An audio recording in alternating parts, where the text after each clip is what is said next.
Hi అండి, అందరికీ నమస్కారం. నేను మీ జర్నలిస్ట్ శ్రీనివాస్ మిత్తిపాటి. చాలా కాలం తర్వాత మళ్ళీ మీ ముందుకు వస్తున్నాను. నేను మీకు ఒక విషయం చెప్పబోతున్నాను. అది ఏంటంటే, నేను వార్తలు రాయడమే కాదు, ఎస్బీఐ లైఫ్ ఇన్సూరెన్స్లో సీనియర్ అడ్వైజర్గా కూడా ఉన్నాను. చాలామంది నా దగ్గర అనే మాట ఏంటంటే, నాకుంది నాకుంది నాకుంది అంటూ ఉంటారు.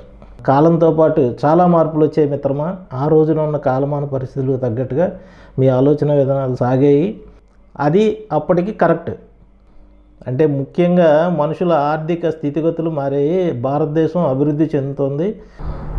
అందుకు తగినట్టుగా మన ఫైనాన్షియల్ ప్లానింగ్ను మార్చుకోవాల్సిన పరిస్థితులు అయితే ఏర్పడ్డాయి. ఆ రోజుల్లో కుటుంబ పెద్ద ఒకరికి ఇన్సూరెన్స్ ఉంటే చాలని అనుకునేవారు. కానీ ఇప్పుడు ఒక్కరికి కాదు, కుటుంబానికి కావాలి. వారి భవిష్యత్తు అవసరాలకు కావాలి. అదే ఇప్పుడు ఎస్బీఐ లైఫ్ ఇన్సూరెన్స్ ముఖ్య ఉద్దేశం. మీకు రిటైర్మెంట్ బెనిఫిట్స్ అందిస్తుంది, ప్రొటెక్షన్ ప్లాన్ ఇస్తుంది, పిల్లల చదువులు, పెళ్ళిళ్ళు, అన్ని అవసరాలకు తగినన్ని ప్లాన్లు ఇక్కడ అందుబాటులో ఉన్నాయి. అందుకే ఇక నుంచి నాకుంది అనుకోవద్దు, అలాగే నాకొద్దు అని కూడా అనుకోవద్దు.